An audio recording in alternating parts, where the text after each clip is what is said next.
Hello बच्चों, चलिए प्रश्न को देखते हैं। प्रश्न है, एक अभिक्रिया के लिए अर्धायु काल तथा संगत प्रारंभिक सांद्रण निम्न प्रकार है। अभिक्रिया की कोटि क्या है?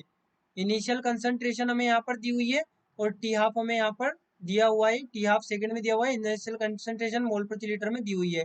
तो इससे हमें बताना है कि कौन सी कोटि की अभिक्रिया है। तो पहले यहाँ पर बात करें प्रश्न की मुख्य अवधारणा की।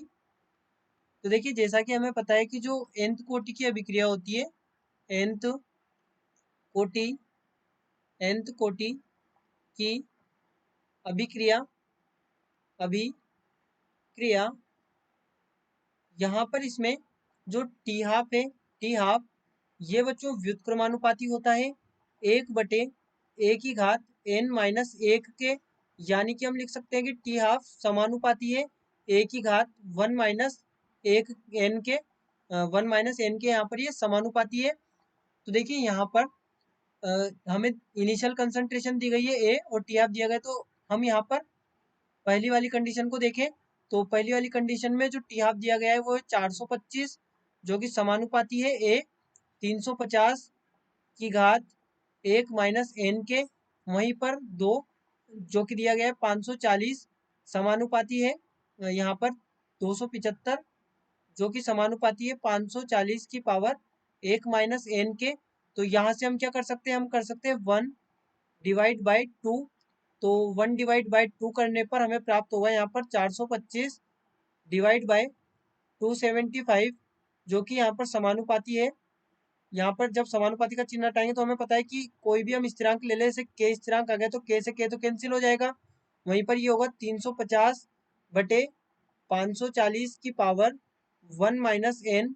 तो यहाँ पर जब इसको हल करेंगे तो देखिए ये हमारे पास में 1 - n। अब एक काम करें, हम यहाँ पर दोनों तरफ यदि log ले लें तो ये होगा log 425 बटे 275 इज इक्वल टू log, जब यहाँ पर log लिया तो 1 - n को हम यहाँ पर आगे लिख सकते हैं घात में, तो क्योंकि log ले लिया हमने दोनों तरफ तो होगा 350 बटे 540।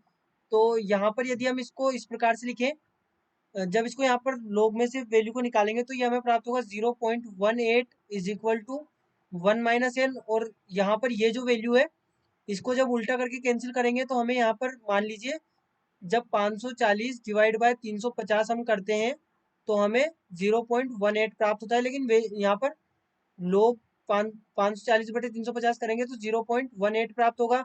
अब जब लोग 350 बटे 540 है तो यहाँ पर यदि हम माइनस लगा दें तो ये वैल्यू उल्टी हो जाएगी। तो यहाँ पर इसलिए हम लिख सकते हैं -0.18। तो ये -0.18 से -0.18 कैंसिल हो जाएगा।